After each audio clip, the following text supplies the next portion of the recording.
மேடையில் ஏறி கையை வெட்டு காலை வெட்டு என்று சொல்வதற்கு எவ்வளவு நேரமாகும்? அதற்கு திருமாவளவன் தேவை.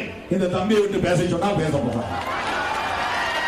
அவனால் பேச தெரியாதா? இனிமேல் அம்பேத்கர் சிலை மீது அவனாவது கையை வைத்தால் கையை வெட்டுவோம் என்று அவனால் பேச தெரியாதா?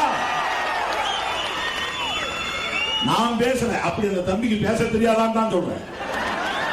இதுக்கு ஒரு பெரிய ரவுடியா பயிற்சி பெற்று வரணுமா? ஒருத்த மேல ஏறி கையை வெட்டு காலை வெட்டுன்னு சொல்லிட்டா அந்த நாட்டில் பெரிய தானா. அப்படி எங்களுக்கு பேச தெரியாது. திருமாவளவனை போல் நாகரிகமாக பேச தெரிந்தவர்களால் விடுதலை சிறுத்தைகள் கட்சியில் இந்த கட்சியில ஒருத்தருக்கு அப்படி பேச தெரியாது. பேச மாட்டான், எந்த மேடையிலும் பேச மாட்டான். இந்த கட்சியில் இருக்கிற முன்னணி தலைவர்கள் ஒரு மூணு பேர் அனுப்புறோம். உங்க கட்சியில இருந்து ஒரு 2 பேர் அனுப்புறோம், 3 பேர் அனுப்புறோம். இவர்களோட கொள்கை பேசி உங்களால் வெற்றி பெற முடியுமா? தத்துவத்தை பேசி வெற்றி பெற முடியுமா?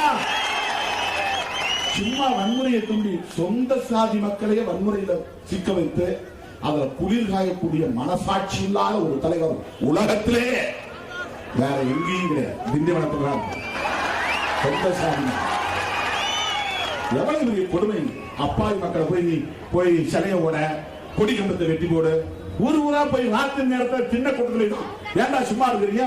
சிறுத்தை கொடியை வெட்டி தள்ளுகிறா. அந்த கொடியை பார்த்தா வெறுப்பா இருக்குது.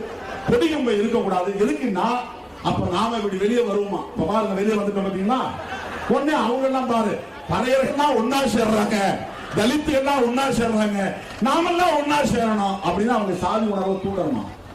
ஓட்டு வாங்குறதுக்காக.